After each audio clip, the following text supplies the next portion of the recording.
Wonderful. Good morning, church family. Lovely to see you. If we've not met before, my name's Tom. It's great to have you here with us.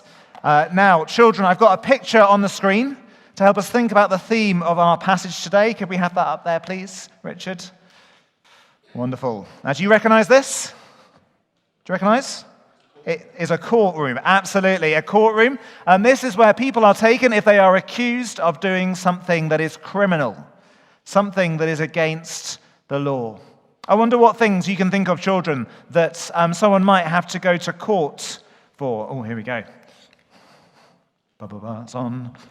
What do you think someone might go to a courtroom for? Murdering someone? For murdering someone, yeah. It's the most serious thing, really, isn't it? If someone took someone's life or was accused, they might go to there, yes. Robbing the bank. Robbing the bank, theft, stealing something. Anyone else got an idea? Oh, there we go. Stalking people, yeah, following people when they don't want to be followed. Thank you very much. Well, today we are continuing in the Sermon on the Mount, continuing in Jesus' most famous sermon where he teaches his followers about the kingdom of heaven. That is God's new country, the new country that Jesus came to bring. And do you remember, Jesus said, the citizens of that kingdom will be like a city on a hill. They'll be different from the world around them, showing people what God is like. And this new kingdom, the kingdom of heaven, while it's new, while Jesus brings it new, it isn't about rubbishing the Old Testament. Rather, the Old Testament was like a signpost. We have the next slide, please, Richard. If you go back one, there we go. The law and the prophets, Jesus says, I haven't come to knock down the signposts, but to show you how it points to that kingdom of heaven. But the problem is, the very people who should have understood it best, the people who were the experts on the law and the prophets, they didn't get Jesus' kingdom. They didn't understand what it was like. In fact, they had an understanding of it that was all wrong. And so Jesus, last week and then this week, goes through some of those Old Testament laws that pointed forward to the kingdom, says, you guys have got it wrong. You think it means just this, but actually the kingdom is bigger and more surprising than you realize.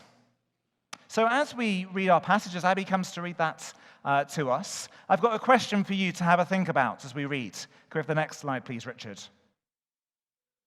What crimes does Jesus say will be put on trial in God's courtroom? If things like murder and theft are what happen in a human courtroom, what about God's courtroom? God's judgment day. Well, Abby's going to come and read to us from Matthew chapter 5, if you'd like to turn there. Matthew chapter 5. It's page 969. Today's reading comes from Matthew chapter 5, verses 21 to 26. This can be found in page 969 in the church Bibles.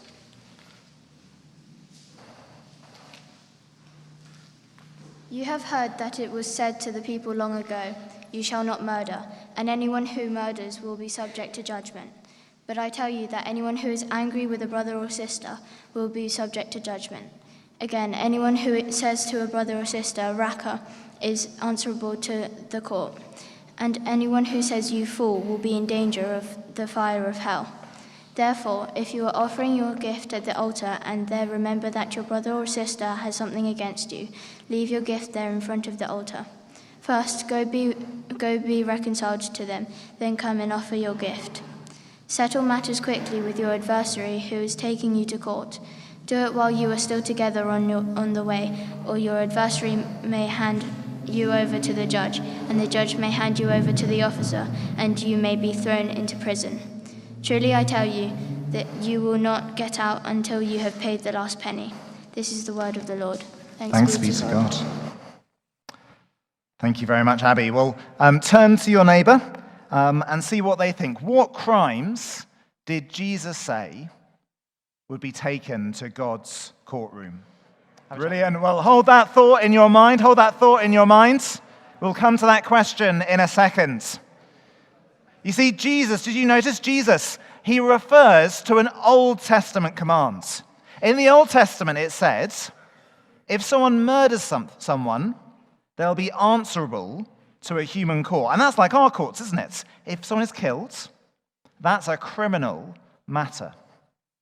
And that's because people are so precious. Whoever they are, whether they're big or small, weak or strong, God says they're valuable. And so to take their life is a very serious thing indeed. But when we read that command, we think, well, that applies to some people, doesn't it? There are some people in the world, sadly, who are murderers. Some people who take other people's lives. But that's not us. We're not going to be the people in the dock for murder. But Jesus says that God's courtroom applies far more widely. Children, did you see what was the crime that Jesus said was going to be put on trial in God's courtroom? Any of the children notice? Yeah, John.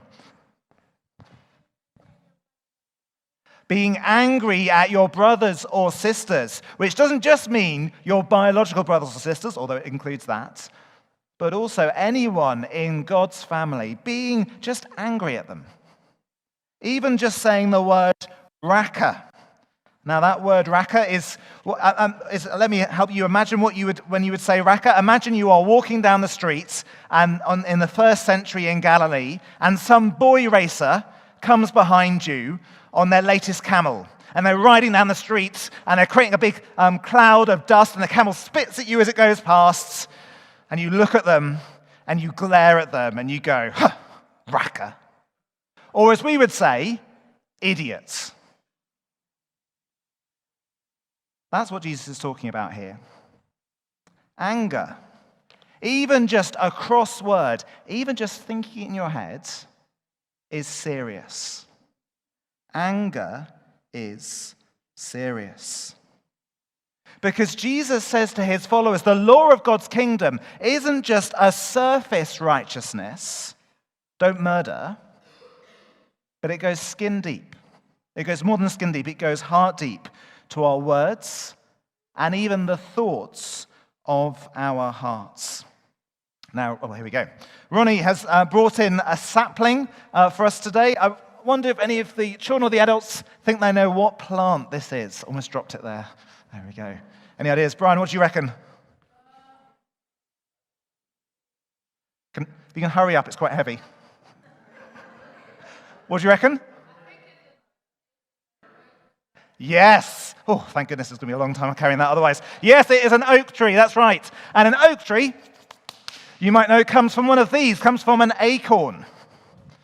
An acorn falls from an oak tree and it falls into the ground. And our angry thoughts are a little bit like that acorn. They might be buried beneath the surface. No one might notice that they're there. But those angry thoughts, they sprout and they grow. They turn into angry words that, again, they don't look that dangerous, do they? They don't look that big. But of course, even those angry words can lead to angry actions and even to the whole oak tree of murder itself. Now, in my old house, sometimes oak trees, oak saplings like that would grow up when an acorn fell. And when you looked at it in the garden, you thought, well, that's fine. But if you let it grow there, it'll get bigger and bigger. Its roots will spread and spread. And you had to pull it up before it actually started to affect the foundations of your house. And Jesus says that the little acorn of anger is dangerous. It may not be as big as the full oak tree of murder, but it is the same species.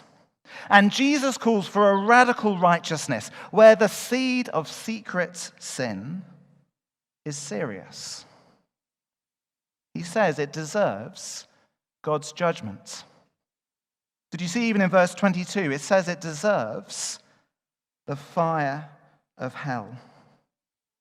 Now at this point, we're probably thinking, isn't it sometimes okay to be angry? After all, Jesus has told us that we are to be unhappy with how the world currently is.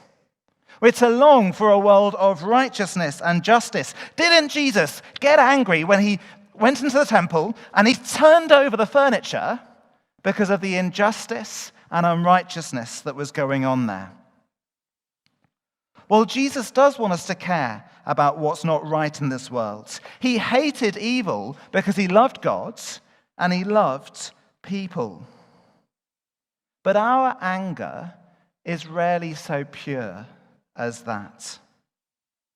When Jesus was angry with evil, he longed even those people who were crucifying him would come to know God's forgiveness. But so often in our anger, we just hate people. And when we hate people, in a sense, we're hating God, in whose image they're made. And if we hate the God who is the source of life, then the just judgment of that is to be cut off from life with him forever. Anger is serious. But the problem is, we don't think it is. It doesn't look big to us. Children, have a look at the pictures on the screen. You've got some animals. And see if you can spot, what do these animals have in common? How would you describe them, about what they have in common? What word would you use for them? Yes, Brian, what would you say? They're all young. They're all young. Do you think they look scary? Some people think yes. Who thinks they look a bit cute, a bit cuddly? Kids, would you like to have some of these as your pets at home? Parents, would you let your young children have these as pets at home? Why not? What is the thing they have in common, apart from looking quite cute and cuddly and small? Poisonous, carnivores, yeah, they're all predators. Whether it's a wolf cub, a lion cub, whether it's a baby shark, whether it's a venomous snake, they might be small, but their DNA is the DNA of a killer. They are natural-born killers. And Jesus says our angry thoughts are like that. You see, it seems small to us when we get annoyed with someone in the playground or at home or at work and we storm off. And we feel angry in the moment, but then half an hour later, often we've even forgotten that we got angry. It doesn't seem like it matters, but it matters to God. There are other times where we keep a lid on it. We don't speak back. We don't express anger to the person in question. We feel really proud that we've been polite in a difficult situation. But then we get home, and someone asks us, "How was your day?" And we say to them, "You'll never believe what that person said to me." Or we fire off a message to a friend, and we sound pious. We say something like, "Oh, please pray for me. My colleague at work is, they're rubbing me up the wrong way." Or even we say nothing to anyone at all. We're just angry inside, like a boiling saucepan on the heat with the lid kept on tight. But inside we're saying to ourselves, "What an idiot. I hate that person." Do you recognize yourself in that? I know I do. I know thoughts I've had this week that have certainly been in that category, and I know there's words that I have said before that certainly are. And if we're honest, part of why this is hard to talk about is because we feel powerless not to have those kinds of thoughts about people. But when we hear Jesus teaching here, we need to know that our first response is not to just try harder to be a polite, nice person. Rather, our first response is to come to God and to mourn for our sinful hearts. To mourn so that we might know his forgiveness and his transforming power to change. We're not to pretend we're fine before God, that other people are the ones who have the anger problem. No, we're to own up to our sin before him, that we might experience the comfort of his forgiveness. You see, God is so different to what we are naturally like. It would have been righteous, it would have been justified for him to simply come in judgment and anger for our sin. But instead, he sent his son Jesus on a mercy mission. Jesus came not first of all to be a teacher, but to one bringing God's mercy to earth, to live the perfect life that we haven't lived, and yet to die the death that we deserved. That on the cross, he took the judgment, he took, as it were, the anger that our sin rightfully deserved, so that he might rise again and offer to you and to me God's forgiveness. He came to bring God's mercy. And that's why at the end of our talk, Ronnie's going to lead us in a time of confession, a time where we admit before God that with thoughts like this and others besides, we don't deserve God's acceptance, and yet we can know his mercy because Jesus has died for us. It might be that this morning is the first time you've realized that you need his forgiveness. Everyone around you might say that you are a lovely person. How could you need forgiveness? Our default is to imagine that we are good enough for God's kingdom. But we don't get into God's kingdom by being a nice outward person, because God sees the heart. Rather, we can only enter in because of his radical mercy. And yet that mercy won't leave us unchanged. In fact, receiving that mercy involves a repentance. It involves an embracing of all the character of his kingdom, of turning from our old ways and embracing his kingdom of mercy, so that that mercy that he's shown to you and me, we then begin to extend to others. If we've known his mercy, we won't be content with broken relationships, especially broken relationships with others in his kingdom too.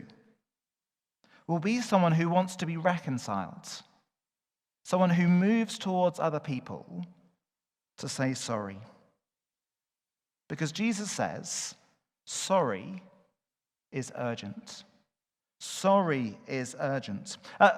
Children, I was driving down the road this week, and I heard a sound behind me, the sound of sirens. I looked in the reverse mirror, and I saw an ambulance like this. What do you think the cars driving around me did? Any ideas? What would you say, Paul? Overtook the cars overtook me. No. They were much better behaved than that. What do you think they did, Brian? Yeah, I mean, they said basically to move. Not for me, I was moving, but everyone, it was like magic. After being stuck in this heavy traffic, everyone stopped and pulled to the side, because wherever people were going, they knew it was not as urgent and as important as that ambulance.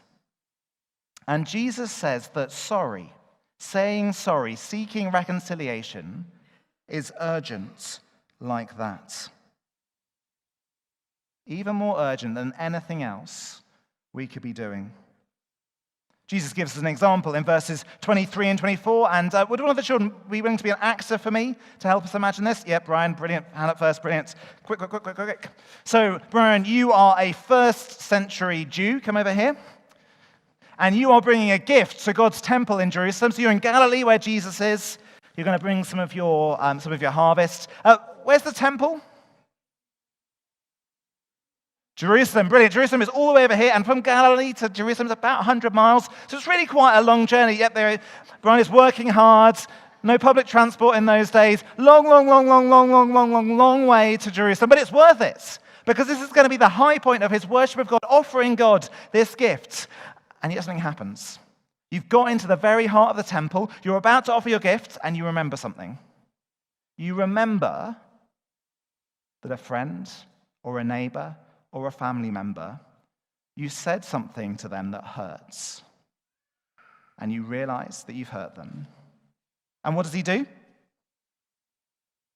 He leaves his gift there, and he goes to find them. So, Brian. Now, it could be that you are at a festival in Jerusalem, and in that festival there's probably about over 100,000 people there. So imagine, for each person here, there's 1,000 people. And you've got to find that person. So you're scouring the streets, trying to find them. Where are they? It's going to take you a long time. It's very convincing, isn't it? Very convincing. But, Brian, stop. It might not be festival time. It might be that you just decide to offer this gift on your own free will. And you know where your neighbor probably is? Where's his neighbor? He's come up to Jerusalem. Where's his neighbor? Back home. You've got to travel 100 miles back home, all the way back to Galilee. He's getting pretty tired now. All the way back, and you come to them, and you say, what do you say? I'm sorry. And they say, there we go. And then you have to travel all the way back to Jerusalem, and you offer your gift. There we go. Brilliant. Thank you, Brian.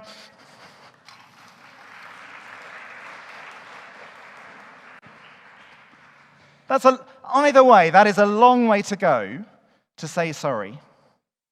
And yet Jesus says, saying sorry is that urgent. Of course, someone doesn't need to be 100 miles away for it to be hard to go and say sorry to them, does it? Perhaps you have this at home. You have an argument, whether it's your brother or your sister or your mum or your dad or your child or your aunt or your uncle, and you're still in the same house together, and suddenly it feels like everything else is more important than going and saying sorry to this person. Your phone becomes engrossing. Your tablet becomes fascinating. Your homework, you just have to do it now. You don't have time to go and talk to them. Or the ironing, it really needs to get done. We avoid saying sorry. And yet Jesus says it is urgent.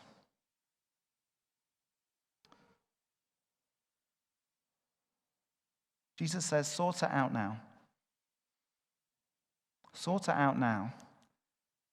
Because Judgment Day is coming. I think that's what Jesus says in verses 25 and 26.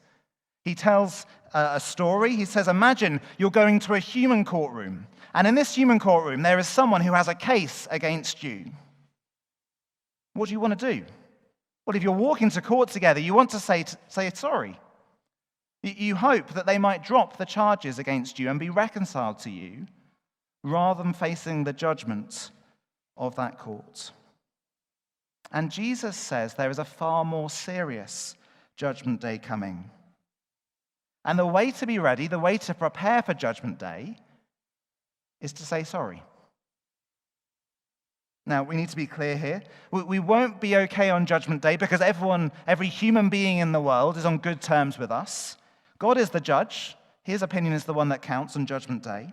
We're only accepted because we're forgiven in Jesus.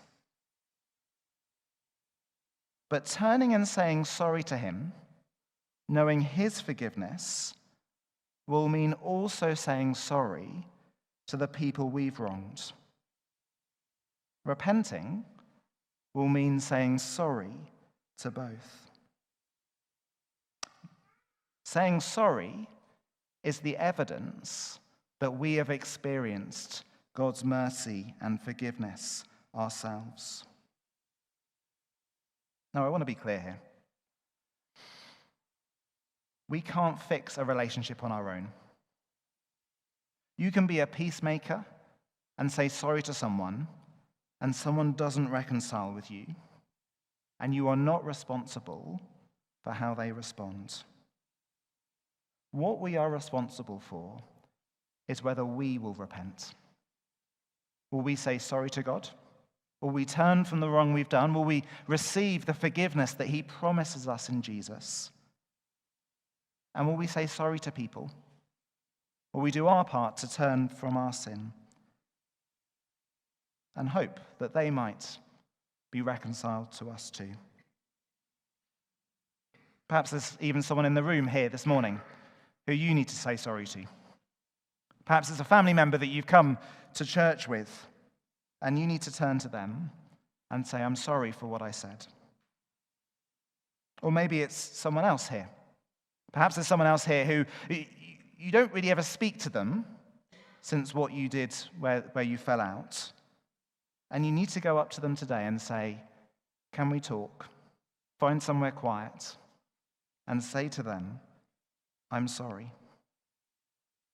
It might be someone who's not physically here in the building, but again, you need to pick up your phone or send an email, arrange to meet, so that you can say to them, I'm sorry. We'll always find reasons not to say sorry. Or perhaps we tell ourselves that they need to be the one who takes the first step. Or we say in our minds, what they've said is worse than what I said to them. They need to be the one who owns up to what they've done wrong first. In fact, they're the ones who should be here in church listening to Jesus say this. If they're here with you, they might be thinking the same thing about you. And the sad thing is, neither of you end up saying sorry, and you don't end up being reconciled. Or if you're British, or you've kind of been infected with our British awkwardness, you say, well, talking about it is a bit awkward. If you can just leave it, things will blow over. But then the words we've said, they become like an open cut. And children, if you've got an open cut, what happens if you don't dress that open cut? What happens to it? Yep. It becomes infected. In order to heal, it needs to be covered over. And saying I'm sorry doesn't take the wound of words away, but it helps healing to happen. You see, Jesus doesn't want us to settle as a church for polite appearances, saying nothing. He wants us to put things right. Sorry is urgent. Whatever other worship you offer to God this morning, there is nothing more important than saying sorry. Will you do that?